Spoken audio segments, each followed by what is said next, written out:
question seems almost too simple to ask. Speed, after all, is one of the most intuitive concepts we possess. We experience it every day. A car overtakes a bicycle, a bullet outruns a thrown stone, a jet aircraft crosses a continent in hours while a ship takes days. We instinctively rank things by how quickly they move, and so the question of what moves fastest in the universe feels as though it should have a straightforward answer. And in one sense, it does. But in another, more interesting sense, the answer pulls us into one of the deepest and most surprising stories in the entire history of science. A story that touches on the nature of space, time, matter, information, and the very structure of reality itself. To tell that story properly requires going back to the beginning. Not merely to the beginning of modern physics, but to the beginning of human attempts to understand motion, speed, and the propagation of influence across distance. For most of recorded history, people assumed that certain things happened instantaneously. When you opened your eyes, you saw distant mountains at the same moment you saw your own hand. When a king issued an order, the limiting factor on how fast it could be carried out was the speed of the messenger, not any fundamental delay in the act of seeing, hearing, or knowing. The ancient Greeks debated whether vision worked by rays emanating from the eye or by something entering the eye from the object. But in either model, the process was generally assumed to be instantaneous, or at least unimaginably fast. Empedocles, writing in the 5th century BCE, was one of the few ancient thinkers who explicitly proposed that light required time to travel, suggesting that the light from the sun must take some finite duration to reach the earth. But this view did not prevail. Aristotle rejected it, arguing in his treatise on the senses that light was not a movement at all, but rather an instantaneous change in the state of a medium. For Aristotle, transparency was a quality that could be actualized all at once, and the illumination of a vast space happened not through propagation, but through a kind of simultaneous transformation. This view dominated Western thinking about light for nearly 2,000 years, reinforced by the enormous authority that Aristotelian philosophy held throughout the medieval period. The Islamic Golden Age produced thinkers who advanced the study of optics considerably. Ibn al-Haytham, working in Cairo in the early 11th century, wrote his monumental Book of Optics, which established that vision works by light entering the eye rather than by visual rays leaving it. This was a crucial empirical and theoretical advance. Yet even Ibn al-Haytham did not resolve the question of whether light traveled at a finite speed. He argued that light had physical properties and behaved in lawful, predictable ways, including reflection and refraction. But the question of its speed remained largely untouched, in part because the tools to measure it simply did not exist. The distances over which light could be observed traveling on Earth were too short, and the time intervals too small for any measurement to be attempted with the technology available at the time. The first serious experimental attempt to measure the speed of light is usually attributed to Galileo Galilei, who described an experiment in his 1638 work, Two New Sciences. In Galileo's proposed method, two observers would stand on hilltops about a mile apart, each holding a covered lantern. The first observer would uncover his lantern, and the second, upon seeing the flash, would uncover his own. By measuring the time delay, one could in principle determine how long it took light to travel the round-trip distance. Galileo attempted something like this, or at least reported that he had, and concluded only that light was either instantaneous or extremely fast. The experiment was doomed to fail, as we now know, because the round-trip travel time of light over a distance of a mile is roughly 10 microseconds, a quantity utterly beyond the measuring capacity of any 17th century instrument, let alone human reaction times. What is significant about Galileo's attempt, however, is not its failure but its premise. The idea that the speed of light was a physical question, amenable to measurement, rather than a metaphysical or theological one. This shift in framing was characteristic of the broader transformation in European intellectual culture that accompanied the scientific revolution. The growing conviction that the behavior of nature could be quantified, tested, and described in mathematical terms. The first successful determination that light travels at a finite speed came not from a terrestrial experiment, but from astronomical observations. In 1676, the Danish astronomer Ole Rømer, working at the Paris Observatory, noticed a systematic pattern in the timing of eclipses of Io, one of the 4 large moons of Jupiter that Galileo had discovered in 1610. Römer observed that the eclipses of Io appeared to occur earlier than predicted when Jupiter was closer to Earth, and later than predicted when Jupiter was farther away. The discrepancy was not random. It varied systematically with the Earth-Jupiter distance in a way that could be explained if light required a finite time to travel across the diameter of Earth's orbit around the Sun.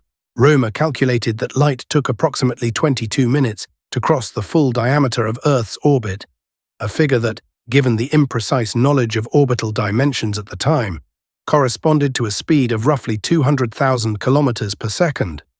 This was lower than the modern value of approximately 299,792 kilometers per second, but it was the correct order of magnitude, and it established beyond reasonable doubt that light moved at a finite, though extraordinarily large, speed. It is worth noting that Römer's measurement was not immediately accepted by all of his contemporaries. Christian Huygens, the great Dutch physicist, used Römer's data to calculate a specific numerical value for the speed of light and regarded the result as credible. But Giovanni Cassini, the director of the Paris Observatory and Römer's superior, remained skeptical, and Isaac Newton, while privately accepting the finite speed of light, was cautious about endorsing specific numerical values. The acceptance of Römer's result was gradual, shaped by institutional dynamics, national rivalries, and the broader epistemological debates about the nature of light that were unfolding throughout the late 17th and early 18th centuries. The next major advance in measuring the speed of light came from an entirely different method, devised by James Bradley, an English astronomer who in 1728 announced the discovery of stellar aberration. Bradley was attempting to measure stellar parallax, the apparent shift in a star's position caused by Earth's orbital motion around the Sun. He did not succeed in detecting parallax, which is extremely small and was not measured until Friedrich Bessel's work in 1838. But he did detect a different kind of apparent shift, a systematic annual displacement of star positions that depended not on the direction to the star relative to the Sun, but on the direction of Earth's velocity at any given point in its orbit. This could be explained by analogy with the experience of walking through vertically falling rain. When you are stationary, the rain appears to come straight down, but when you walk, it appears to come at an angle tilted in the direction of your motion. Similarly, the apparent direction of incoming starlight is slightly shifted by the motion of the Earth, and the amount of this shift depends on the ratio of Earth's orbital speed to the speed of light. From his measurements, Bradley calculated a speed of light that was somewhat closer to the modern value than Römer's estimate, roughly 295,000 kilometers per second. Bradley's measurement not only confirmed the finite speed of light, but also provided independent evidence that the Earth was in motion around the Sun, which, though widely accepted among astronomers by that time, remained a point of occasional contention in broader intellectual circles. Throughout the 18th and into the 19th century, the question of what light actually was remained deeply contested. Newton had favored a corpuscular theory in which light consisted of streams of tiny particles emitted by luminous objects. Huygens had proposed a wave theory, in which light was a disturbance propagated through a medium. The wave theory gained decisive support from the experiments of Thomas Young in 1801 and Augustin-Jean Fresnel in the 1810s and 1820s, who demonstrated interference and diffraction phenomena that were extremely difficult to explain in terms of particles but followed naturally from wave mechanics. If light was a wave, however, it required a medium through which to propagate, just as sound waves require air and water waves require water. This hypothetical medium was called the luminiferous ether, and its existence was assumed by virtually all physicists throughout the 19th century. The ether was imagined to fill all of space, to be perfectly transparent, to be incompressibly rigid in order to support the extremely high-frequency transverse vibrations that constituted light, and yet to offer no detectable resistance to the motion of material bodies through it. These requirements made the ether a deeply peculiar substance, but its existence was considered necessary because the alternative, that waves could propagate through truly empty space, seemed physically absurd. The speed of light took on a new and deeper significance in 1865, when James Clerk Maxwell published his paper a dynamical theory of the electromagnetic field, in which he unified the previously separate phenomena of electricity and magnetism into a single mathematical framework. Maxwell's equations predicted the existence of electromagnetic waves, disturbances in the electric and magnetic fields that would propagate through space at a speed determined entirely by two measurable constants: the permittivity and permeability of free space. When Maxwell calculated this predicted speed, he found that it agreed, within experimental error, with the measured speed of light. This was not a coincidence. Maxwell's theory implied that light itself was an electromagnetic wave, a conclusion that was confirmed experimentally by Heinrich Hertz in 1887, when he generated and detected radio waves in the laboratory and showed that they traveled at the speed of light, reflected, refracted, and exhibited interference just as light does.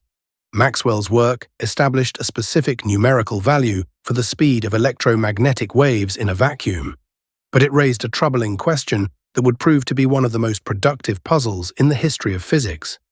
According to Maxwell's equations, the speed of electromagnetic waves was a fixed constant, roughly 300,000 kilometers per second. But a speed must be measured relative to something. If you are standing on a platform and a train passes at 100 kilometers per hour, and a passenger on the train throws a ball forward at 20 kilometers per hour, you see the ball moving at 120 kilometers per hour. This is the classical addition of velocities, and it was assumed to apply to all forms of motion. If light was a wave in the ether, its speed of 300,000 kilometers per second would naturally be its speed relative to the ether. An observer moving through the ether would then be expected to measure a different speed for light, depending on whether they were moving toward or away from the light source. The Earth, orbiting the Sun at roughly 30 kilometers per second, would move through the ether in different directions at different times of year, and so the speed of light measured on Earth should vary by roughly 60 kilometers per second over the course of a year. In 1887, Albert Michelson and Edward Morley conducted the most famous and precise attempt to detect this variation. Using an interferometer of extraordinary sensitivity, they compared the speed of light in two perpendicular directions, reasoning that the Earth's motion through the ether would produce a difference in travel times that could be detected as a shift in interference fringes. The experiment was sensitive enough to detect a velocity difference of just a few kilometers per second, far less than the expected 60. They found no measurable difference at all. The Michelson-Morley experiment, replicated and refined many times since, consistently yielded a null result. Light appeared to travel at the same speed in every direction, regardless of the motion of the Earth. This result was deeply puzzling. Various theoretical fixes were proposed, including the hypothesis advanced independently by George Fitzgerald and Hendrik Lorentz, that objects moving through the ether contracted slightly in the direction of their motion by exactly the amount needed to make the expected difference undetectable. This Lorentz-Fitzgerald contraction was mathematically elegant and saved the phenomena, but it was essentially an ad hoc adjustment, introduced to preserve the ether hypothesis rather than derived from any deeper principle. The resolution came in 1905, when Albert Einstein published his paper on the electrodynamics of moving bodies, which laid the foundation of special relativity. Einstein's approach was radical in its simplicity. Rather than trying to explain why the speed of light appeared constant despite the motion of the observer, he took this constancy as a fundamental postulate and asked what consequences followed. His two postulates were, first, that the laws of physics are the same in all inertial frames of reference, meaning that no experiment can distinguish uniform motion from rest, and second, that the speed of light in a vacuum is the same for all observers, regardless of their motion or the motion of the source. From these two postulates, using only algebra and clear logical reasoning, Einstein derived a series of consequences that overturned centuries of assumptions about the nature of space and time. He showed that simultaneity is relative. Two events that are simultaneous according to one observer may not be simultaneous according to another observer in relative motion. He showed that moving clocks run slow, a phenomenon now called time dilation, and that moving objects contract in the direction of motion, recovering the Lorentz-Fitzgerald contraction not as an ad hoc fix, but as a natural consequence of the geometry of spacetime. And he showed that the classical law of velocity addition had to be replaced by a new formula that ensured no combination of sublight velocities could ever produce a superlight result. One of the most profound consequences of special relativity is the relationship between energy and mass, expressed in the equation E equals mc squared. This equation, perhaps the most famous in all of physics, states that mass and energy are equivalent and interconvertible, with the speed of light squared serving as the conversion factor. Because c is such an enormous number, roughly 3 times 10 to the 8th meters per second, c squared is approximately 9 times 10 to the 16th, meaning that even a tiny amount of mass corresponds to a vast amount of energy. This relationship is not merely theoretical, it is confirmed every day in nuclear reactors, particle accelerators, and the workings of stars. The Sun, for example, converts roughly 4 million tons of matter into energy every second through nuclear fusion, and this mass-energy conversion is the source of virtually all the light and heat that sustains life on Earth. The equation also implies, as Einstein himself recognized, that as an object with mass is accelerated toward the speed of light, the energy required to accelerate it further increases without bound. At low speeds, the additional energy goes mostly into increasing the object's velocity. But as the speed approaches c, an ever larger fraction of the added energy goes into increasing the object's relativistic mass, its inertia rather than its velocity. In the limit, accelerating a massive object to the speed of light would require infinite energy, which is physically impossible. This is why the speed of light functions not merely as a very high speed, but as an absolute cosmic speed limit for any object with mass. It is important to be precise about what this speed limit actually constrains. The speed of light in a vacuum, denoted c, is more accurately described as the speed of causality. It is the maximum speed at which any information, influence, or causal connection can propagate through the universe. Light happens to travel at this speed because photons are massless particles, and all massless particles travel at c. If neutrinos were truly massless, as was long assumed, they too would travel at exactly c. We now know that neutrinos have very small but non-zero masses, which means they travel at speeds extremely close to but not quite equal to c. Gravitational waves, predicted by Einstein's general theory of relativity and first directly detected in 2015 by the LIGO experiment, also propagate at the speed of light, as was confirmed in 2017 when gravitational waves and electromagnetic signals from a neutron star merger were observed to arrive at Earth within seconds of each other after traveling 130 million light-years.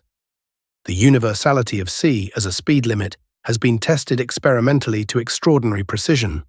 Particle accelerators such as the Large Hadron Collider at CERN routinely accelerate protons to speeds of 0.9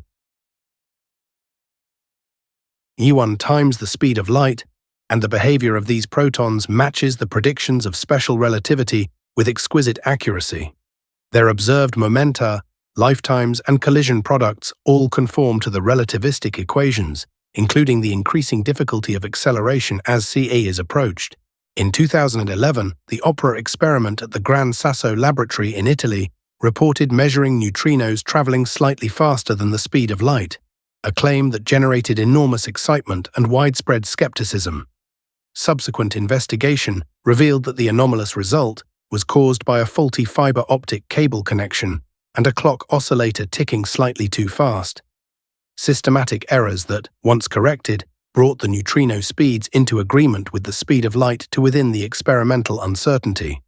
This episode is instructive not because it showed that mistakes happen, which is trivially true, but because it demonstrated the enormous weight that the scientific community places on the speed of light limit.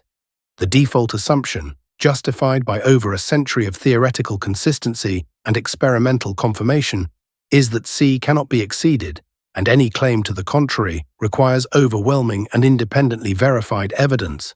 Now, to state the answer to the question in its simplest form. The fastest thing in the universe, in terms of speed through space, is light, or more precisely, any massless entity, including photons, gluons in certain theoretical contexts, and gravitational waves. All massless entities travel at exactly c in vacuum. Nothing with mass can reach c, and nothing at all can exceed it. at least not in the sense of transmitting information or causal influence faster than c. But this simple answer, while correct, is only the beginning of a much richer discussion, because the universe is full of phenomena that seem, at first glance, to violate the speed limit, and understanding why they do not leads to some of the most fascinating insights in modern physics. Consider, for example, the expansion of the universe. In 1929, Edwin Hubble published observations showing that distant galaxies are moving away from us at speeds proportional to their distance, a relationship now known as Hubble's law. The farther away a galaxy is, the faster it recedes. This immediately raises a question. Are there galaxies so distant that they are receding faster than the speed of light? The answer is yes. Galaxies beyond a certain distance, known as the Hubble radius or the Hubble horizon, are indeed receding from us at speeds greater than c. This might seem to contradict special relativity, but it does not, for a subtle but important reason. The recession of distant galaxies is not a motion through space in the ordinary sense. It is the result of the expansion of space itself. Space between us and a distant galaxy is stretching, and the more space there is between us, the more stretching occurs, and the faster the distance increases. Special relativity's speed limit applies to objects moving through space, not to the behavior of space itself. No galaxy is moving through its local space at faster than c. Rather, the cumulative effect of the expansion of all the space between us and a very distant galaxy can cause the total distance to increase at a rate exceeding c. This distinction is not merely a verbal trick. It has measurable physical consequences. Light emitted by galaxies beyond the Hubble radius can, under certain conditions, still reach us. Because the expansion rate can change over time, and because photons emitted when a galaxy was beyond the Hubble radius can, as they travel toward us, enter regions where the expansion is slower and eventually reach our telescopes. The observable universe is larger than the Hubble radius for precisely this reason.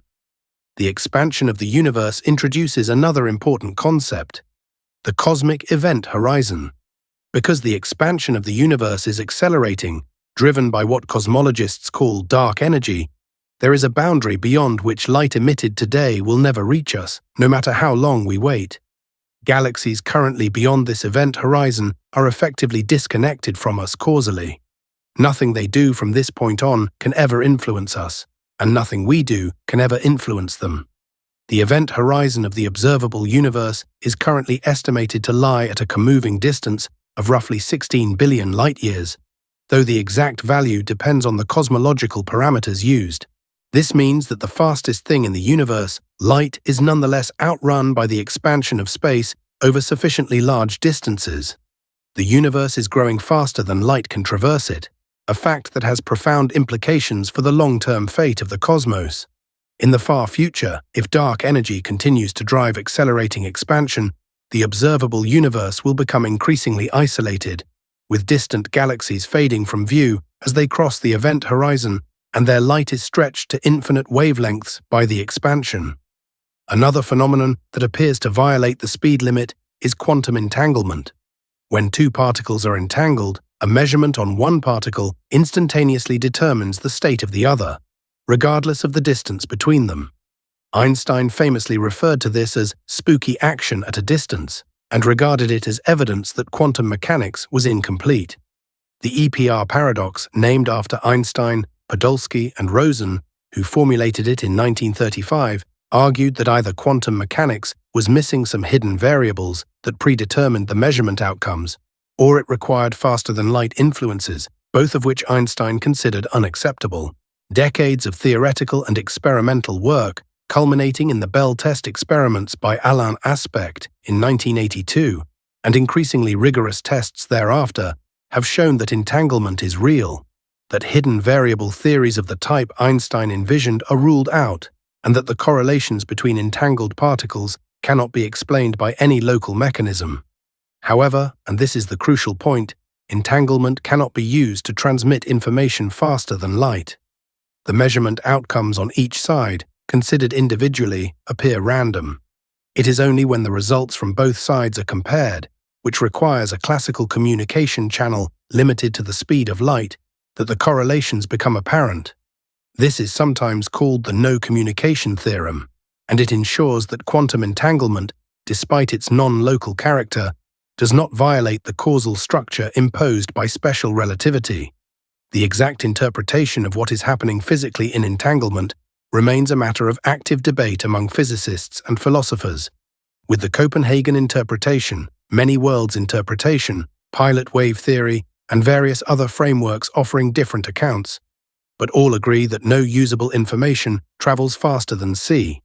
There are also a number of phenomena involving light itself that might suggest speeds exceeding ce, but do not, upon careful analysis, represent any genuine violation. One of these is the phase velocity of light in certain media. When light passes through a material, its speed changes. In most transparent materials, such as glass or water, light slows down, and the ratio of c to the speed in the material is known as the refractive index. However, in some exotic materials and under certain conditions, particularly near absorption resonances, the phase velocity, the speed at which the crests of a light wave appear to move, can exceed c. In certain experiments involving anomalous dispersion, the group velocity, the speed at which a pulse of light appears to propagate, has also been measured to exceed c. These results have been verified in carefully controlled experiments, most notably by Lijun Wang and colleagues at the NEC Research Institute in 2000, who observed a light pulse propagating through a specially prepared cesium gas chamber with a group velocity of roughly -300 times the speed of light, meaning the peak of the pulse appeared to exit the chamber before it fully entered. This sounds paradoxical, but it does not involve any faster-than-light transfer of information. The effect arises because the medium reshapes the pulse, amplifying the leading edge and attenuating the trailing edge in such a way that the peak appears to shift forward. No new information is created or transmitted. The pulse shape is altered by the interaction with the medium in a way that can be fully understood within the framework of classical electrodynamics. The signal velocity, the speed at which genuinely new information can be transmitted, never exceeds c. Another example involves so-called superluminal motion, observed in astrophysics. Certain jets of plasma ejected from active galactic nuclei and quasars appear to move across the sky at speeds many times the speed of light.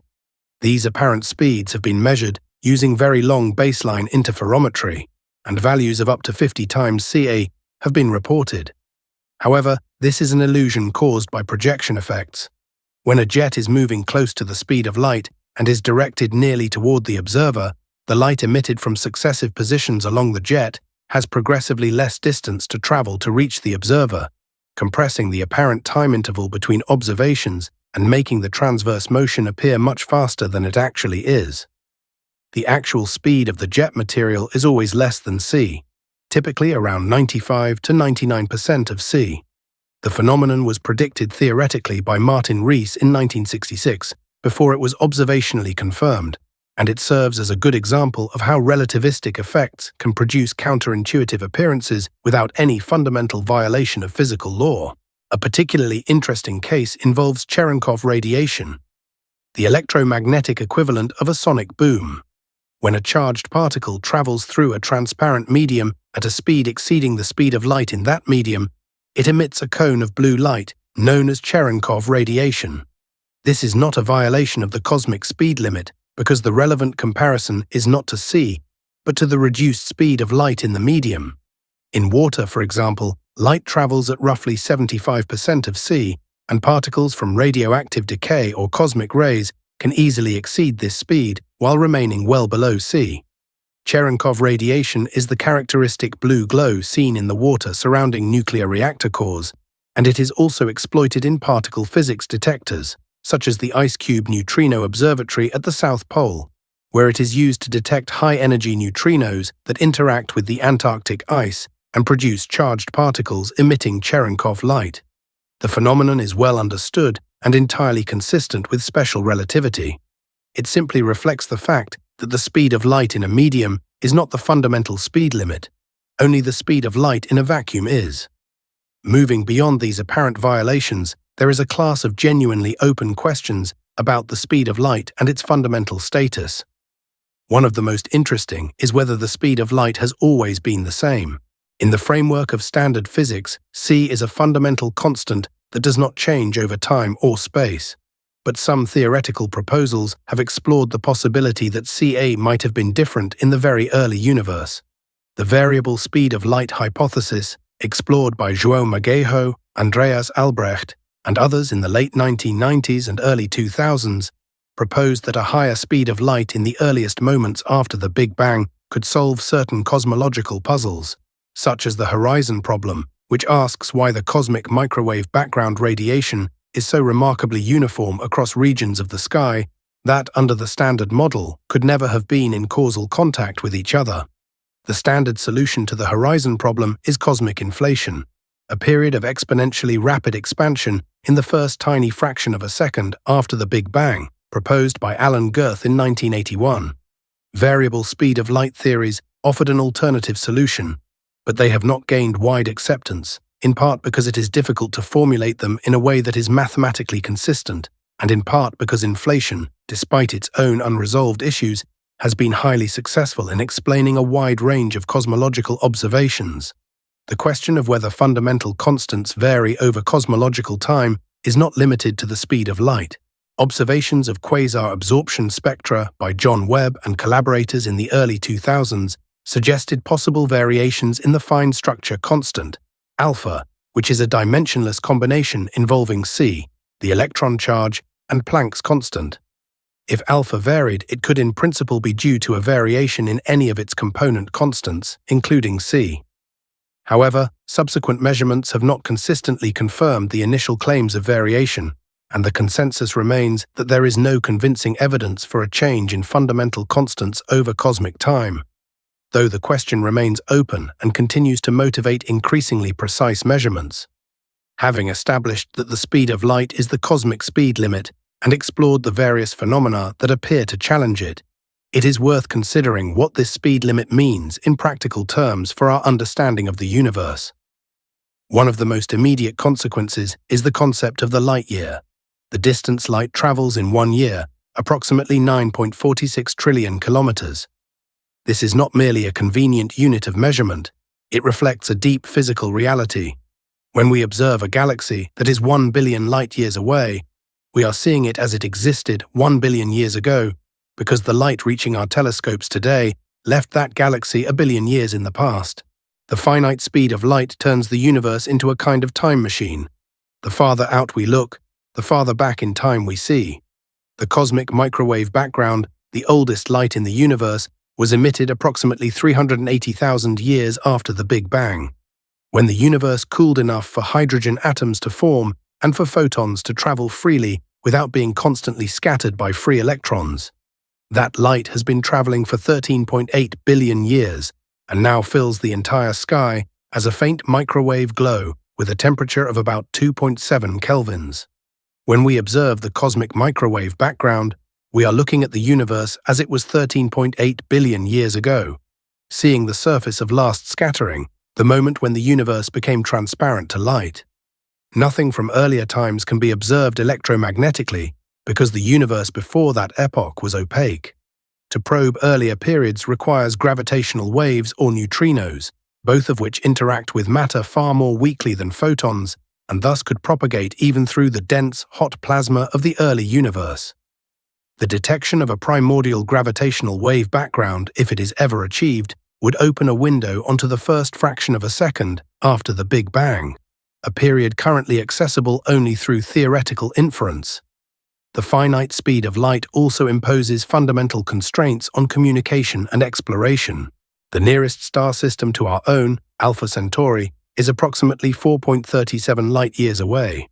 A radio signal sent to Alpha Centauri would take 4.37 years to arrive, and a reply would take an equal time, meaning a round-trip communication would span nearly 9 years. The nearest potentially habitable exoplanet discovered so far, Proxima Centauri b, orbits one of the stars in the Alpha Centauri system, making it the closest known target for any future interstellar exploration. At the speed of light, a journey to Proxima Centauri b would take 4.94 years. At the speeds achievable by current spacecraft, the journey would take tens of thousands of years. The Breakthrough Starshot initiative, announced in 2016, proposes using powerful ground-based lasers to accelerate tiny, lightweight spacecraft to 20% of the speed of light, which would reduce the travel time to Proxima Centauri to roughly 20 years, plus another 4.24 years for any data to be transmitted back to Earth. Even this optimistic scenario involves a quarter century between launch and data reception, illustrating the profound isolation that the speed of light imposes on any civilization attempting to explore beyond its home star system. At a more fundamental level, the speed of light is intimately connected to the structure of spacetime itself. In special relativity, space and time are not independent entities, but are intertwined into a four-dimensional continuum called spacetime. The speed of light determines the relationship between spatial and temporal dimensions, in the sense that it defines the conversion factor between units of distance and units of time. In the system of natural units used by particle physicists, c is set equal to 1, and distance and time are measured in the same units, making their equivalence explicit. A light year and a year become the same kind of quantity, differing only in which direction in spacetime they measure. The geometry of spacetime is not Euclidean. It is described by the Minkowski metric, in which the distance between two events is calculated by subtracting the square of the spatial separation from the square of the temporal separation, multiplied by c squared. This peculiar sign difference between space and time is what gives spacetime its characteristic causal structure. Events that are separated by a spacetime interval with a positive time component and a spatial separation less than c times the time interval are said to be time-like separated. They can be connected by a signal or a particle moving slower than light, and one can causally influence the other. Events separated by a spatial distance greater than c times the time interval are space-like separated. No signal can connect them, and neither can causally influence the other. Events connected by a signal traveling at exactly c lie on the boundary between these two regions, on what is called the light cone. The light cone is one of the most important conceptual tools in modern physics. At any event in spacetime, the light cone divides all other events into three categories: those in the past light cone, which could have influenced the event; those in the future light cone, which the event can influence; and those outside both cones, which are causally disconnected from the event. This structure is absolute. It does not depend on the observer's frame of reference. While different observers may disagree about the time ordering of space-like separated events, all observers agree on the causal structure defined by the light cones. The speed of light, then, is not just a speed. It is the fundamental parameter that determines what can affect what in the universe. It defines the boundary of causal influence, the edge of what is knowable and what is unknowable, what is reachable and what is forever beyond reach. General relativity, Einstein's theory of gravity, published in 1915, extends the framework of special relativity to include gravity and acceleration. In general relativity, massive objects curve the geometry of spacetime, and this curvature determines the paths followed by freely falling objects and light rays. The speed of light remains the fundamental speed limit, but the curvature of spacetime introduces new complexities. Near a black hole, for example, spacetime is so strongly curved that the escape velocity at a certain distance, the event horizon, equals the speed of light. Nothing, not even light, can escape from within the event horizon of a black hole. This does not mean that objects inside the event horizon are moving faster than light. Rather, the curvature of spacetime is so severe that all paths, including those of light, are bent inward toward the singularity. The event horizon is not a physical barrier, but a boundary in the causal structure of spacetime. Events inside the horizon are in the absolute future of the singularity, in a sense, and no event inside can ever be in the past light cone of any event outside. General relativity also allows for solutions that involve closed time-like curves, paths through spacetime that loop back on themselves, theoretically permitting time travel to the past. The first such solution was discovered by Kurt Gödel in 1949, who showed that a rotating universe described by general relativity would contain such curves. Other solutions, such as the Kerr metric describing rotating black holes and various wormhole geometries, also admit closed time-like curves under certain conditions. However, the physical realizability of these solutions is highly dubious. Most require exotic matter with negative energy density, which has never been observed in bulk, or initial conditions that are physically implausible. Stephen Hawking proposed the chronology protection conjecture, which states that the laws of physics conspire to prevent time travel to the past, though no rigorous proof of this conjecture has been found within general relativity. A complete theory of quantum gravity, which does not yet exist, might resolve the question definitively. Wormholes, which are hypothetical tunnels through space-time connecting distant points, are another concept that raises questions about the speed limit. In principle, a wormhole could connect 2 points separated by billions of light-years through a much shorter path through the interior, allowing a traveler to arrive at a distant location in less time than light would take to travel the external distance. This might seem to violate the speed limit, but it is more accurately described as a shortcut through space-time, rather than a faster-than-light speed. The traveler does not exceed c at any point along their path. The path itself is simply shorter. Whether traversable wormholes can exist is an open question. The theoretical models typically require exotic matter to keep the wormhole open, and the quantities required are enormous. The Casimir effect, which produces a small negative energy density between closely spaced conducting plates, is sometimes cited as evidence that exotic matter can exist, but the energies involved are many orders of magnitude too small to stabilize a macroscopic wormhole. The question remains firmly in the domain of theoretical physics and is unlikely to be resolved without major advances in our understanding of quantum gravity. The concept of an Alcubierre drive, proposed by the Mexican physicist Miguel Alcubierre in 1994, offers another theoretical approach to faster-than-light travel that technically does not violate relativity. The Alcubierre metric describes a bubble of flat spacetime surrounded by a region of warped spacetime, in which space contracts ahead of the bubble and expands behind it. A spacecraft inside the bubble would be carried along by the motion of space itself, much like a surfer riding a wave, and could in principle travel at arbitrarily high speeds relative to distant observers without ever exceeding ca locally. The proposal is mathematically valid within general relativity, but it requires enormous quantities of negative energy to create and maintain the warp bubble, quantities that are, by most estimates, equivalent to the mass energy of an entire planet or star. Recent work by physicists such as Eric Lentz and others has explored modifications to the Alcubierre metric that might reduce or eliminate the need for negative energy, but these proposals remain highly speculative, and no physically realizable warp drive has been demonstrated even in principle. It is worth pausing to consider why the speed of light has the particular value it does, roughly 299,792 EWA 458 kilometers per second. This is a question that has troubled physicists for a long time, and the honest answer is that no one knows. Within the standard model of particle physics, c is a fundamental constant, one of about 25 free parameters that must be specified by measurement and cannot be derived from the theory itself. The same is true of other fundamental constants, such as Planck's constant, the gravitational constant, and the masses of the elementary particles. Why these constants have the values they do, rather than some other values, is one of the deepest unanswered questions in physics. Some physicists and philosophers have invoked the anthropic principle, arguing that the constants must have values compatible with the existence of observers, and that our universe is simply one of many, each with different constants, with observers naturally finding themselves in a universe where the constants permit their existence. Others find this reasoning unsatisfying and hope that a more complete theory, perhaps string theory or some successor, will eventually predict the values of the fundamental constants from a deeper set of principles.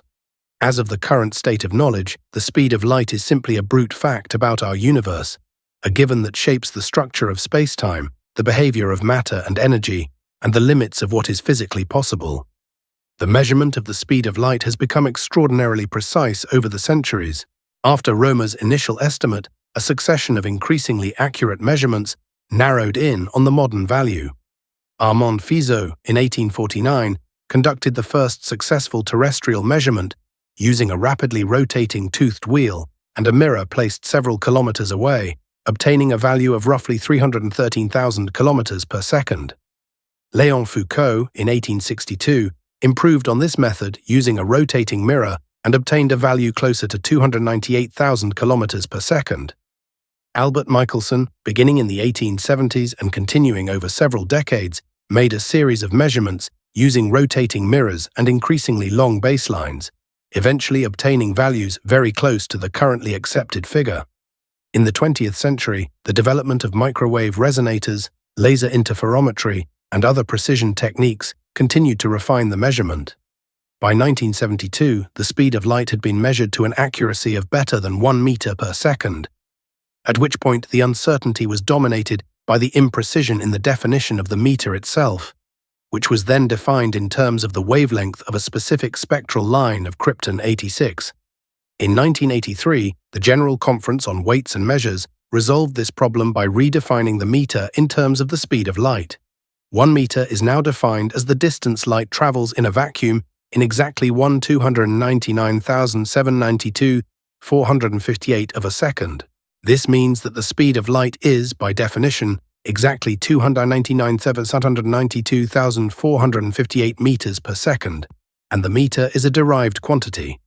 The effect of this redefinition is that any future improvement in the precision of time measurement automatically improves the precision of the meter, while the speed of light remains fixed by convention. This is a remarkable inversion. A quantity that was once measured has become a defining constant, and the unit of length it was measured in has become the derived quantity. This history of measurement illustrates a broader point about the relationship between experimental physics and the fundamental constants of nature. In the early days, measuring the speed of light was a heroic achievement, requiring clever experimental design, precise instrumentation, and careful analysis of systematic errors. Each improvement in accuracy not only refined our knowledge of C, but also tested the theoretical frameworks that predicted its behavior. Maxwell's prediction that electromagnetic waves would travel at a speed determined by the electric and magnetic properties of the vacuum was confirmed by the agreement between the measured speed of light and the calculated wave speed. The null result of the Michelson-Morley experiment tested and ultimately undermined the ether hypothesis. The precise agreement between the speed of light and the speed of gravitational waves, as measured in the neutron star merger event GRW17OA17, tested a prediction of general relativity with extraordinary precision. Each of these measurements was not merely a determination of a number, but a test of a theory, and the history of the speed of light is inseparable from the history of our understanding of the fundamental laws of nature. It is also illuminating to consider the speed of light in the context of the wider question of what it means for something to be fast. Speed in everyday experience is relative. A car that seems fast on a city street seems slow on a highway, and a jet aircraft that seems fast by terrestrial standards seems absurdly slow compared to the speeds required for space travel. The speed of light, roughly 300,000 kilometers per second, is so far beyond everyday experience that it is difficult to grasp intuitively. One way to convey the scale is to note that light can travel from the Earth to the Moon in about 1.3 seconds, from the Earth to the Sun in about 8.3 minutes, and from the Sun to the outer edge of the solar system in about 5.5 hours. At the speed of light, one could circumnavigate the Earth more than 7 times in a single second. These are staggering numbers, but they also reveal the limitations of light speed on cosmic scales. Light from the nearest major galaxy, Andromeda, takes about 2.5 million years to reach us. Light from the most distant objects we can observe, the galaxies near the edge of the observable universe, has been traveling for over 13 billion years. On these scales, light is not fast at all. It is achingly, frustratingly slow, a bottleneck that limits communication, exploration, and even observation across cosmic distances. This slowness has profound implications for our understanding of the universe. Because we can only observe events from which light has had time to reach us, we can only see a finite volume of the universe. The observable universe, with a radius of about 46.5 billion light-years in comoving distance. This is larger than the age of the universe times the speed of light, roughly 13.8 billion light-years, because the expansion of the universe has carried distant objects farther away while their light was in transit. Beyond the observable universe, there may be vastly more space, containing vastly more matter and energy, but we have no way of knowing. And if the accelerating expansion continues, we never will. The speed of light defines our cosmic horizon, the boundary between the knowable and the unknowable. There is another speed, often overlooked in popular discussions, that plays a fundamental role in physics: the speed of gravity. In Newtonian gravity, the gravitational force between two masses acts instantaneously across any distance. If the Sun were suddenly to disappear in Newton's framework, the Earth would immediately begin moving in a straight line rather than continuing in its orbit. This instantaneous action at a distance was something Newton himself was uncomfortable with, famously writing that the idea of gravity acting without the mediation of anything else across empty space was so great an absurdity that I believe no man who has in philosophical matters a competent faculty of thinking can ever fall into it. But Newton had no mechanism to offer, and his theory worked magnificently for predicting planetary motions, tides, and other gravitational phenomena. It was not until Einstein's general relativity that gravity was understood as a propagating phenomenon. In general relativity, changes in the gravitational field propagate at the speed of light, and gravitational waves carry energy through spacetime at c. If the Sun were to disappear, the Earth would not know about it for about 8.3 minutes, the same time it takes light to travel from the Sun to the Earth. The gravitational influence and the final burst of light would arrive at the same moment. The equivalence of the speed of gravity and the speed of light is not a coincidence. In the framework of general relativity, it follows from the fundamental structure of the theory. Gravity is described by the curvature of spacetime, and disturbances in this curvature propagate as gravitational waves at the speed determined by the spacetime metric, which is c. Any theory in which gravity propagated at a different speed from light would have a fundamentally different causal structure and would be inconsistent with the observed behavior of the universe in numerous ways. The 2017 observation of the neutron star merger GW-170817, in which gravitational waves and gamma rays arrived within 1.7 seconds of each other after traveling 130 million light-years, confirmed that the speed of gravity equals the speed of light to within about 1 part in 10 to the 15th, one of the most precise tests of general relativity ever performed. Having discussed light, gravity, and the expansion of the universe, there are still other candidates for fastest thing that deserve consideration. Not because they exceed the speed of light, but because they approach it in interesting and sometimes unexpected ways. Cosmic rays, which are high-energy particles, mostly protons and atomic nuclei, that originate from violent astrophysical events, such as supernova explosions, active galactic nuclei, and possibly gamma-ray bursts, are among the fastest material objects in the universe. The most energetic cosmic ray ever detected, observed in 1991 by the Fly's Eye detector in Utah and nicknamed the Oh My God particle, had an energy of approximately 3.2 times 10 to the 20 electron volts. This is the kinetic energy of a subatomic particle, comparable to that of a baseball thrown at about 60 miles per hour, concentrated in a single proton. The speed of this particle was so close to c that the difference was negligible. It was traveling at 0.99999 1 times the speed of light. At this speed, the Lorentz factor, the measure of time dilation and length contraction, was approximately 3.2 times 10 to the 11, meaning that from the particle's perspective, the entire observable universe was contracted to a distance of roughly 46 light-years, and the time required to traverse it was correspondingly short. The existence of such ultra-high-energy cosmic rays poses a puzzle known as the GZK paradox, named after Kenneth Greisen, Georgy Zatsepin, and Vadim Kuzmin, who predicted in 1966 that protons traveling through the universe above a certain energy threshold, approximately 5 times 10 to the 19 electron volts, would lose energy through interactions with photons of the cosmic microwave background, producing pions and thereby degrading their energy over cosmological distances. This means that ultra-high-energy cosmic rays above the GZK limit should not be able to reach us from sources more than a few tens of megaparsecs away. The observation of particles above this limit implies either that the sources are relatively nearby, which is possible but constrains the astrophysics significantly, or that our understanding of high-energy particle physics at these extreme energies is incomplete. The fastest macroscopic objects produced by humanity are, by comparison, extremely slow. The Parker Solar Probe, launched by NASA in 2018, is the fastest human-made object, reaching speeds of approximately 200 kilometers per second, or about 0.0067% of the speed of light during its closest approaches to the Sun. The Voyager 1 spacecraft, the most distant human-made object, is traveling at about 17 kilometers per second relative to the Sun. The New Horizons probe, which flew past Pluto in 2015, travels at roughly 14 kilometers per second. These speeds, while impressive by terrestrial standards, are utterly negligible compared to sea. Accelerating a spacecraft to a significant fraction of the speed of light is one of the grandest challenges in engineering and physics, requiring energy sources and propulsion technologies that are either currently beyond our capabilities or entirely hypothetical.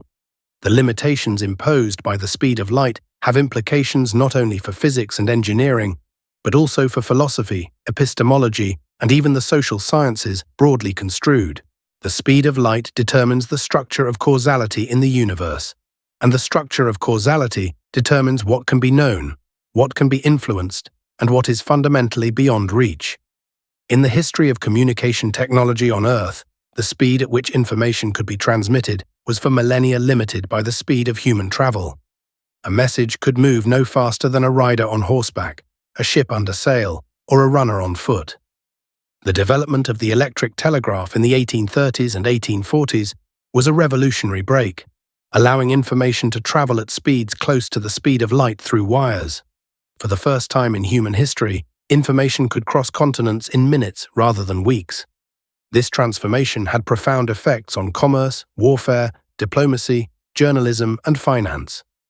The development of undersea telegraph cables in the 1850s and 1860s extended this capability across oceans, linking the economies and political systems of different continents into an increasingly interconnected global network. The transition from the messenger to the telegraph is a useful analogy for understanding the cosmic speed limit. Before the telegraph, the speed of information was bounded by the speed of material objects. After the telegraph, the speed of information was bounded by the speed of electromagnetic signals, which is essentially the speed of light. In the universe at large, we are in a situation analogous to the pre-telegraph era, but with no possibility of a further revolution. The speed of light is not a technological limitation that might be overcome with better engineering. It is a fundamental structural feature of space-time. We cannot build a cosmic telegraph that transmits information faster than C, because the very concept of information transfer is bound by the causal structure that C defines. This does not mean that no further progress is possible in understanding the nature of speed, causality, and the fundamental limits of the universe. Quite the contrary. The ongoing search for a theory of quantum gravity, which would unify general relativity and quantum mechanics, may reveal new aspects of the speed limit that are currently hidden.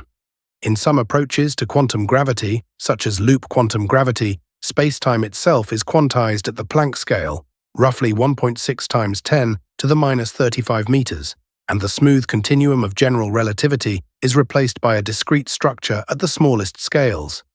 If space-time is discrete, the speed of light might emerge as an effective large-scale property rather than a truly fundamental one, in the same way that the speed of sound in a solid emerges from the collective behavior of atoms and is not a fundamental constant. Some models of quantum gravity predict that the speed of light might depend very slightly on the energy of the photon, with higher energy photons traveling very slightly faster or slower than lower energy ones. This effect, called Lorentz invariance violation, would be extraordinarily small and detectable only for the most energetic photons traveling over cosmological distances. Observations of gamma-ray bursts by the Fermi Gamma-Ray Space Telescope have been used to search for this effect, and so far no violation has been detected, placing stringent limits on the magnitude of any such energy-dependent speed variation. But the search continues, because the detection of even a tiny violation of Lorentz invariance would be a revolutionary discovery, pointing toward new physics beyond the standard model and general relativity. Another area of active research involves the behavior of light and matter in extreme gravitational environments.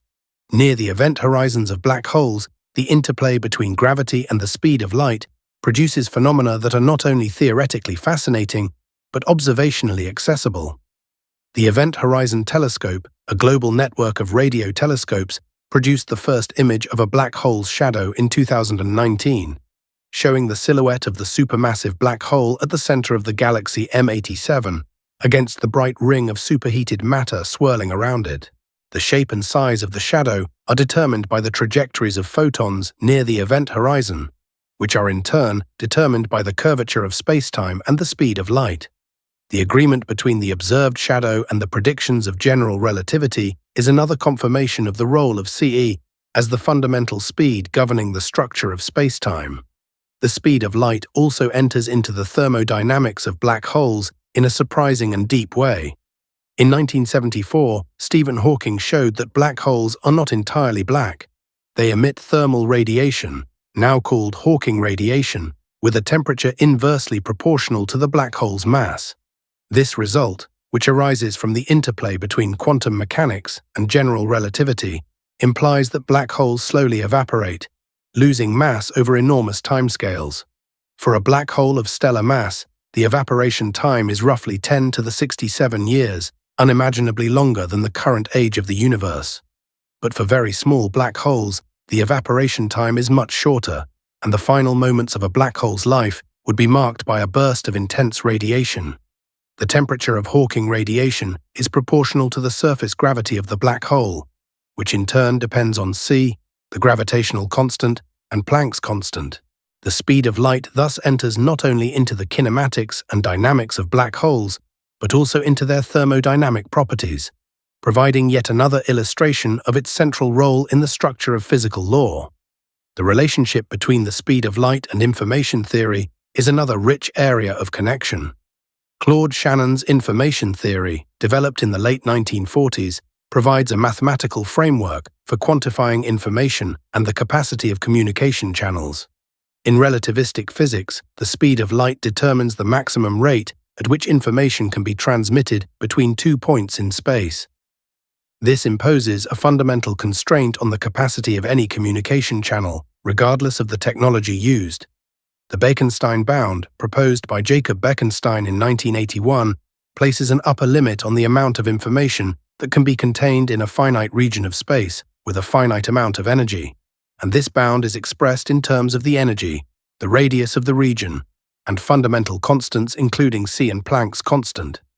The holographic principle, which emerged from the study of black hole entropy by Gerard 't Hooft and Leonard Susskind in the 1990s, goes even further, proposing that the maximum information content of any region of space is proportional not to its volume, but to the area of its bounding surface, measured in Planck units. This remarkable proposal, if correct, would imply that the three-dimensional world we experience is in some sense a projection or encoding of information stored on a two-dimensional boundary, and the speed of light would play a central role in determining the structure and capacity of this encoding. The concept of speed itself, when pushed to its most fundamental level, turns out to be more subtle than it first appears. In special relativity, speed is defined as the rate of change of spatial position with respect to time, but both spatial position and time are observer-dependent quantities. Different observers, in different states of motion, will measure different speeds for the same object, except for objects moving at c, which are measured to move at c by all observers. This universality of c is not merely a curiosity, it is the foundational symmetry principle of special relativity, known as Lorentz invariance. All the predictions of special relativity, from time dilation to length contraction to the equivalence of mass and energy, follow from this single symmetry. Lorentz invariance is one of the most precisely tested symmetries in all of physics, and it underlies both the standard model of particle physics and general relativity. Any violation of Lorentz invariance, however small, would signal a breakdown of the current theoretical framework and point toward new physics. Returning to the broader question of what the fastest thing in the universe is, the answer depends on what kind of thing is being considered. If we mean a physical object, an entity with mass moving through space, then the fastest known objects are ultra-high-energy cosmic ray particles, traveling at speeds indistinguishable from c to within the most extreme precision we can measure. If we mean a propagating disturbance or wave, then electromagnetic radiation and gravitational waves both of which travel at exactly c in vacuum, share the title. If we allow for the motion of space itself, then the recession of distant galaxies due to the expansion of the universe exceeds c and has no upper bound, though this does not represent a transfer of information and does not violate relativity. And if we ask about the fastest transfer of information, the answer is c, the speed of causality, which sets the absolute upper limit on how quickly any signal, influence, or piece of data can travel from one point to another. But perhaps the most interesting aspect of this question is not the answer, but what the answer reveals about the nature of the universe. The existence of a finite universal speed limit is one of the most profound facts about reality. It means that the universe is not a static stage on which events happen simultaneously everywhere. It is a dynamic structure in which events unfold in a web of causal relationships mediated by the finite speed of light. It means that no observer can ever know the complete state of the universe at any single moment. Every observation is necessarily of the past, and the more distant the object, the more distant the past. It means that the universe is fundamentally local, in the sense that interactions between distant objects must be mediated by signals that travel through the intervening space, taking finite time to do so. And it means that the universe has a built-in structure of knowability and unknowability, with a cosmic horizon beyond which we cannot see, cannot communicate, and cannot exert any influence. This cosmic speed limit also connects to questions about the origin and evolution of structure in the universe. In the standard model of cosmology, the early universe was extremely hot, dense, and smooth, with only tiny fluctuations in density caused by quantum effects during the inflationary epoch. As the universe expanded and cooled, these fluctuations grew under the influence of gravity, eventually forming the galaxies, clusters, and large-scale structures we observe today. The speed of light plays a crucial role in this process because it determines the maximum distance over which gravitational interactions can propagate in a given time, known as the particle horizon or the causal horizon. At any given time after the Big Bang, there is a maximum distance from which light could have reached a given point, and this distance sets the scale of the largest structures that could have formed by that time. The fact that the cosmic microwave background is so uniform, with temperature fluctuations of only about 1 part in 100,000, is explained by the theory of inflation, which proposes that the observable universe was once contained within a tiny causally connected region that was then stretched to enormous size by exponential expansion. Without inflation or some equivalent mechanism, the uniformity of the CMB would be inexplicable, because regions on opposite sides of the sky would never have been in causal contact and would have no reason to be at the same temperature.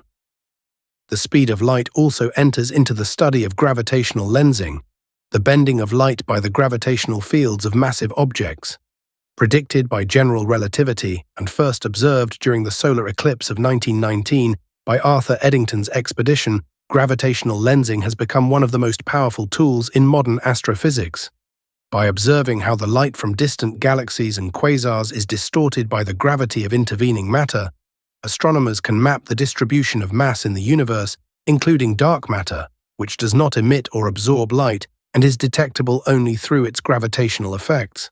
The speed of light determines the angles and magnifications involved in gravitational lensing, because the bending of light depends on the curvature of spacetime, which is in turn determined by the distribution of mass energy and the value of C dark matter, which is estimated to constitute roughly 27% of the total mass energy of the universe, interacts with ordinary matter primarily through gravity and does not participate in electromagnetic interactions.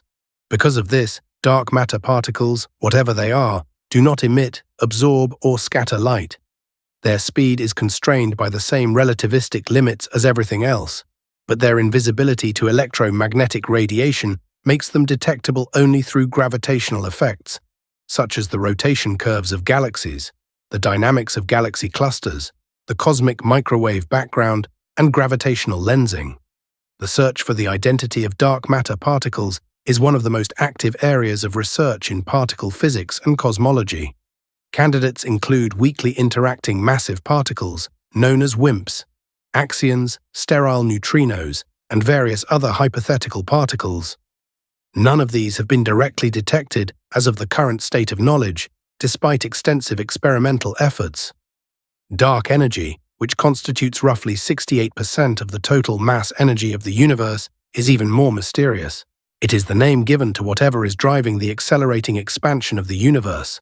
First observed in 1998 through measurements of distant type Ia supernovae by the Supernova Cosmology Project and the High Z Supernova Search Team, led by Saul Perlmutter, Brian Schmidt, and Adam Rees, who received the Nobel Prize in Physics in 2011 for this discovery. The simplest explanation for dark energy is a cosmological constant, a constant energy density filling all of space, which was originally introduced and then abandoned by Einstein in his field equations. If dark energy is indeed a cosmological constant, its value is extraordinarily small, but non-zero, and it produces a gravitational effect that is repulsive on cosmological scales, causing the expansion of the universe to accelerate. The acceleration of the expansion has profound implications for the far future of the cosmos, including the gradual isolation of gravitationally bound structures as the space between them expands at an ever-increasing rate.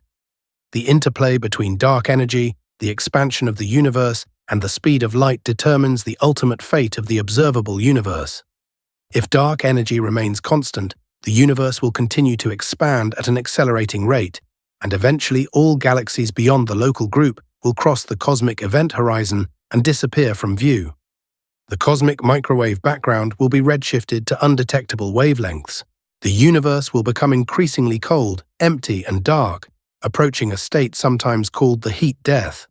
On extremely long timescales, even the most stable structures, stars, white dwarfs, neutron stars, and black holes, will decay or evaporate, leaving only a diffuse sea of photons, neutrinos, and perhaps other particles, with no structure and no available energy to do work. This scenario, while deeply counterintuitive and psychologically unsettling, is the current best prediction of standard cosmology. Within this framework, the speed of light is not merely a number, but a structural feature of the universe that shapes its history, its geometry, its causal structure, and its ultimate fate. It determines how fast information can travel, how quickly structures can form, how large the observable universe is, how black holes behave, how gravitational waves propagate, and how the expansion of the universe relates to the experiences of observers within it. The question, what is the fastest thing in the universe, thus opens into a vast landscape of interconnected ideas, spanning from the ancient Greeks' debates about the nature of vision to the cutting edge of 21st century physics and cosmology. If there is a single thread that runs through this entire narrative, it is the progressive deepening of our understanding of what speed means and what limits it. For Aristotle, light was instantaneous and speed was a simple ratio of distance to time. For Galileo, the question of light speed became an empirical one, even if the answer eluded him. For Romer and Bradley, astronomical observations revealed that light speed was finite and measurable. For Maxwell, the speed of light was a consequence of the electromagnetic properties of the vacuum. For Einstein, it was a fundamental constant of nature, embedded in the very geometry of space-time, and serving as the absolute upper limit on the speed of causal influence. For modern cosmologists, it defines the boundary of the observable universe and shapes the large-scale structure and evolution of the cosmos. At each stage, the concept of speed became richer, more nuanced, and more deeply connected to the foundations of physics. The ongoing effort to understand the speed of light and its implications continues to generate new insights and new questions. The search for violations of Lorentz invariance, the exploration of quantum gravity, the study of entanglement and quantum information, the observation of gravitational waves, and the mapping of the large-scale structure of the universe all depend, in one way or another, on our understanding of the fastest thing in the universe. The answer, C, the speed of light in vacuum, is deceptively simple. The implications are anything but. Every photon that crosses the void between stars, every gravitational wave that ripples through space-time, every cosmic ray that plunges into Earth's atmosphere at nearly the speed of light carries with it a piece of the universe's deepest structure. A reminder that the cosmos has a speed limit, and that this limit is not merely a constraint, but a defining feature of reality itself. The investigation of what travels fastest in the universe has also catalyzed technological advances that are deeply embedded in the fabric of modern civilization in ways that are not always visible. The development of precise measurements of the speed of light, for instance, was intertwined with the development of precision optics, timekeeping, and eventually the technology underlying global telecommunications. The understanding that electromagnetic signals propagate at sea led directly to the theoretical framework that underpins radio communication, radar, satellite navigation, and the Internet. The Global Positioning System, GPS, which depends on signals transmitted by a constellation of satellites in medium Earth orbit, would not function without corrections for both special relativistic time dilation, due to the speed of the satellites relative to the ground, and general relativistic time dilation, due to the difference in gravitational potential between the satellites and the surface. Without these corrections, GPS positions would drift by roughly 10 kilometers per day, rendering the system useless. The speed of light thus enters into everyday technology in a direct and quantifiable way, connecting the most abstract insights of theoretical physics to the most practical aspects of daily life. The broader question of the speed of information and its transmission has been a central concern not only in physics, but in the history of human civilization. For most of history, the speed at which decisions could be made and actions coordinated was limited by the speed of physical messengers. The Persian royal road, the Roman cursus publicum, the Mongolian yam postal system, and the various signal fire networks used by ancient civilizations all represent attempts to push the speed of communication closer to its practical limits within the constraints of pre-electric technology. The optical telegraph systems, developed in France by Claude Chappe in the 1790s, represented a significant advance, allowing messages to be transmitted across hundreds of kilometers in minutes through networks of semaphore towers. But even these systems were limited by weather, visibility, and the need for a line of sight between stations. The electric telegraph, developed independently by several inventors in the 1830s, broke through these limitations entirely, allowing messages to travel at speeds approaching CE through conducting wires. The subsequent development of telephony, radio, television, fiber optics, and the Internet has been a continuous process of expanding the bandwidth and reducing the latency of information transmission, always constrained by the ultimate limit of C. The constraints imposed by the finite speed of light are also relevant to the design and operation of modern computers. As transistors have shrunk to nanometer scales and clock speeds have risen to gigahertz frequencies, the time it takes for electrical signals to propagate across a chip has become a significant fraction of the clock cycle. At a clock speed of 3 gigahertz, one clock cycle lasts approximately 0.33 nanoseconds, during which light in vacuum travels about 10 centimeters. In a copper conductor, signals travel at roughly 2/3 the speed of light, reducing the distance to about 6 or 7 centimeters. Since modern microprocessors are typically a few centimeters on a side, the propagation delay of signals across the chip is a non-negligible constraint on performance, and chip designers must account for these delays in their layouts.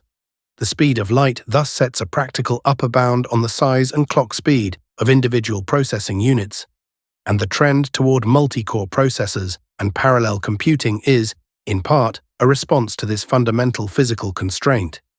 At a still larger scale, the finite speed of light imposes latency on global communications. A signal sent from New York to London through a fiber optic cable under the Atlantic, a distance of roughly 5,500 kilometers, experiences a one-way latency of about 28 milliseconds at 2/3 the speed of light. A round trip takes roughly 56 milliseconds, plus any processing delays at each end. In high-frequency financial trading, where profits depend on microsecond advantages, these latencies are critically important, and firms have invested enormous sums in laying the shortest possible fiber optic cables, using microwave relay towers for even faster line-of-sight communication, and co-locating their servers as close as possible to stock exchange matching engines. The speed of light thus enters directly into the economics and structure of modern financial markets, shaping the geography of trading infrastructure and the dynamics of price formation. The implications of the speed of light extend even into the philosophy of science and the theory of knowledge. The fact that observations of distant objects are necessarily observations of the past means that astronomy is fundamentally a historical science. When an astronomer observes a quasar at a redshift of 2, they are seeing the universe as it was roughly 10 billion years ago. The quasar as it exists now, in the sense of simultaneously with the observer, is in principle unknowable, because the light from the quasar's current state has not yet had time to reach us. This leads to subtle philosophical questions about the meaning of simultaneous events in a relativistic universe and about the nature of cosmological knowledge. In Newtonian physics, the present state of the universe was in principle fully knowable, given sufficient information and computing power, because gravitational influences propagated instantaneously. In relativistic physics, the present state of the universe is in principle unknowable, because information propagates at finite speed and the universe is expanding, carrying distant regions beyond our causal reach. The question of the fastest thing in the universe has also inspired speculative thinking about the nature of reality itself. Some physicists and philosophers have proposed that the speed of light might be not merely a property of the physical world, but a clue to its underlying computational structure. The physicist John Archibald Wheeler famously proposed the idea of it from bit, suggesting that the physical world arises from information-theoretic processes.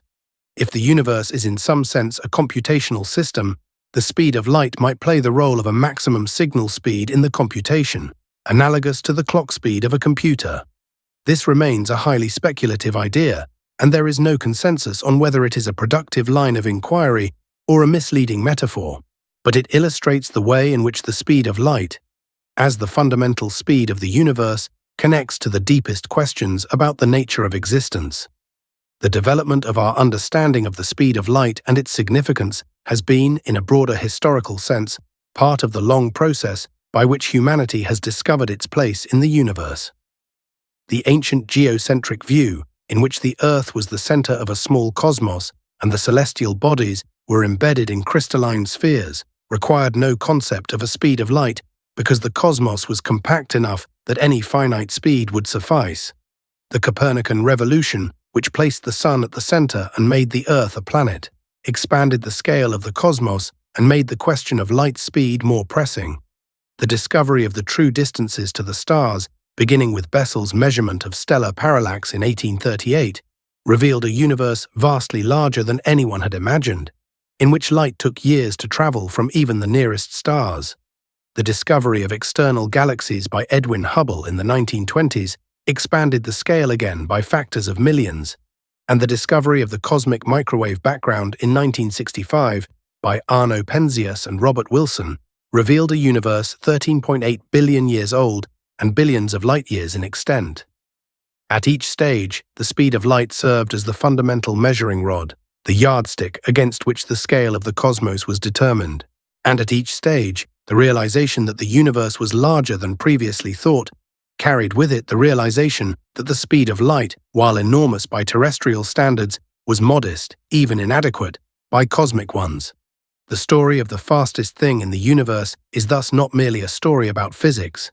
It is a story about the limits of knowledge, the structure of causality, the geometry of space-time, the expansion of the cosmos, the nature of information, and the place of humanity in a universe that is both staggeringly vast and profoundly interconnected by the finite speed of light.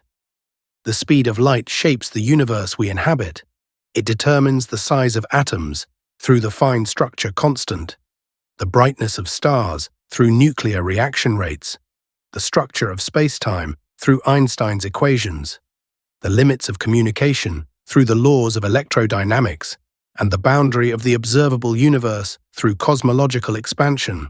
It is woven into the fabric of reality at every level, from the subatomic to the cosmological, and its value, while perhaps ultimately unexplained, is one of the most important numbers in all of science. To ask what the fastest thing in the universe is, then, is to ask a question that touches on nearly every branch of physics and many branches of philosophy. The answer, light and other massless entities traveling at sea in vacuum, is the beginning of a much longer conversation, one that leads through the history of optics, electromagnetism, relativity, quantum mechanics, cosmology, information theory, and the philosophy of science.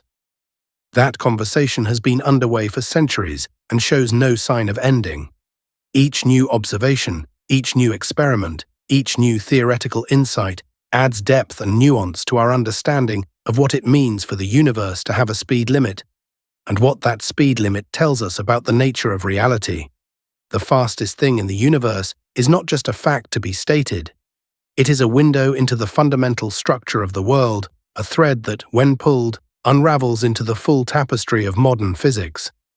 And that tapestry, woven from centuries of observation, experiment, and thought, is one of the greatest achievements of the human mind, a testament to the power of curiosity, precision, and disciplined reasoning to reveal the deep order hidden within the apparent complexity of the natural world.